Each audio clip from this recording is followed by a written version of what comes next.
Hey guys, welcome to YouTube Youth Ministry. My name is Garrett. This is Jeremiah, and that's Tyler, some students within my youth ministry. We have a YouTube channel called TSL, Transformational Student Life, where we post videos every week, or not every week, I wish. We post videos regularly. Once a month. To encourage students and challenge students. And it's geared specifically for any teenagers, especially those teenagers who have made a commitment for Christ. But we wanted to do a separate channel where we're talking about what it takes to make that. We want to encourage other youth ministries and other youth workers to be content creators. We're passionate that YouTube is a great tool used to reach teenagers. So we wanted this separate kind of channel, a separate group of videos to tell you how we do that. And today we're going to be talking about equipment that we use to make our YouTube videos. So there's two things that makes a good YouTube video. First thing is video, and second thing is audio. Audio is almost as important as video. If you don't have good audio, people just turn the video off. That's right, and we'll talk about that in a second. That's what this little fuzzy, but we'll talk about that. So first thing is video. So Jeremiah, why don't you tell them a little bit about what we use for video? Video, we use the Lumix Panasonic GH3 with a 45 to 175 millimeter lens, HD. And what that is it's a DSLR. And we use this on a tripod like this. It's a big, heavy-duty tripod. It's annoying.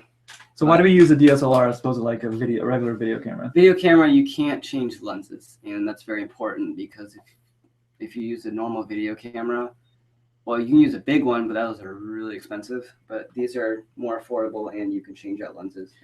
Right, so we kind of get that cinematic look for half the price or less than half the price. And people think DSLRs are, oh, that's a photography camera, but no, you can use it just as much for film. So I kind of started in youth ministry at the church buying I guess this is technically a mirrorless camera, but it's a Lumix GF2. It doesn't even shoot full HD, it's just 720. But I use this so we take it to our summer camps and our winter retreats. That's our rough one, so if we can, if it's nasty outside, we'll bring that one in. But it was only a couple $100. But what I did is I made sure that I got the lens system that I know we wanted to upgrade to. Micro Four Thirds. So you could use a Canon, you could use Sony, you could use Nikon. This is just what we use, mainly because they're a little bit smaller and a little bit more affordable. But the cool thing is now when we shoot videos, we actually use this lens right here most of the time because it allows us to get closer to the camera and not look like we're really close. Yeah. But then when we're closer to the camera, it gives us good audio. But if you want a more faded background, you can back up and use a zoom lens, which makes the background more faded and the person more in focus, which is a cooler look. But so Jeremiah, can you make YouTube videos on your smartphone? Yes, you can. Okay, would you want to? No. Why? Because it would look bad and it would be very annoying and take a long time. That's right. Yes. Android power.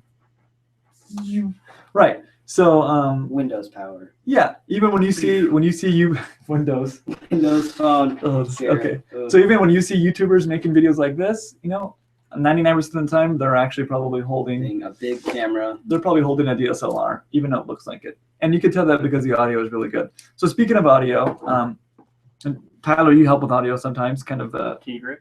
Yep, he kind of holds it because sometimes you got to get the audio closer than the camera.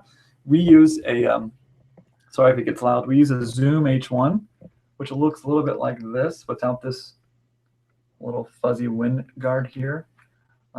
This is actually a audio recorder that allows you to record to an SD card. We usually put that on top of the camera if we're close.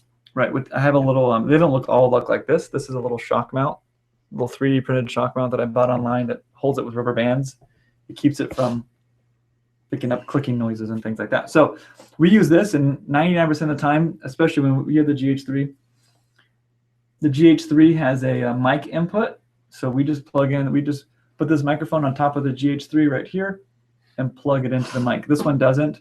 So if we were using this, let's say as our own camera, you could record to the SD card on the recorder and then connect the audio and visual later to the thing. But it is easier to just connect it directly to the camera. Yeah, so that's a great tip, is to look for a camera that has a mic input, then you can just do a cord. Because then you'd have to take the audio file and the video file, put them together, edit them in post, which takes a long time. It takes a couple hours if you don't do it right. But if you do it right, it can take a couple minutes. So you can look at some of our other YouTube videos when we were trying to figure out how to do the audio. We kind of messed up sometimes. Hey, watch the selfie stick. The selfie stick. We never use this in the video. We use Hey, it. but you know what? You could plug a microphone in right there, and you could use it as a boom mic. Yep.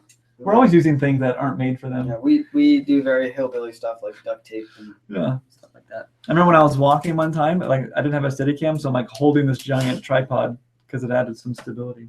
Yes. So once you have good audio and good video figured out, the last thing you'll need is a way to hold the camera. Jeremiah showed you the tripod. I think most of our shots are actually we're using something like this where we've got the camera mounted in here. And then I usually hold it. I'm gonna hold it like this with my forearm like this. Keeps it stable. And then this microphone is mounted on the top right here. On the top right there. And sometimes we'll use a tripod. But when we're doing like really quick shots, like not our episode, like other stuff we film, we use this at like a running gun kind of style. Yeah, and if we're doing like a little kind of a short film kind of thing, or maybe you saw the old-timey greetings thing, that was a lot of that was tripod, especially the outside lots stuff. of it, yes. And make sure you get a video tripod because they have what they call pan and tilt. And 2 handles. That's actually helps a lot. So the last thing is how we edit the video. We use a Mac and a Mac program called Final Cut Pro. There's Adobe Premiere, which works on Mac and Windows. And After Effects.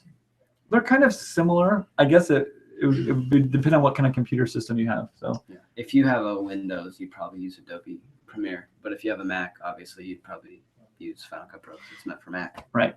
And Adobe Premiere is kind of a different payment. Like you pay monthly for Adobe Premiere because you get access to Adobe Creative Cloud. Final Cut Pro is just $300. So it kind of depends on, how you want to pay for it, I guess. Yeah. Any other quick tips about equipment? Buy a good microphone. That's very important. Yep. You can honestly have a bad video camera, but if you have good clear audio, it still is watchable and it's good. There's lots of other brands out there, like Rode Video Mics is a great choice. I own a Rode Video Mic. Those are very nice. You should have brought that in. We could have showed them all the equipment. But I can't. Maybe we'll have to make another one of these. Yes. Also remember that kind of the body is almost secondary to your lens system, because when you begin to invest in more lenses, you keep all your lenses. yeah, you keep them. Right. But you can not throw away, but you can buy different bodies as long as it's the same system. When 4K and 8K and 100K comes out, you're like, well, at least I have enough lenses to make all those videos look cool. Yeah. So that's it. So we want to be coming videos with you on a regular basis that kind of help you, maybe as a youth worker, even a student or a student leader who wants to do YouTube videos to reach out, kind of the how-to and kind of encourage you to make them. So thanks for watching. See ya. And that's not how you stop a video. That's how you stop a video.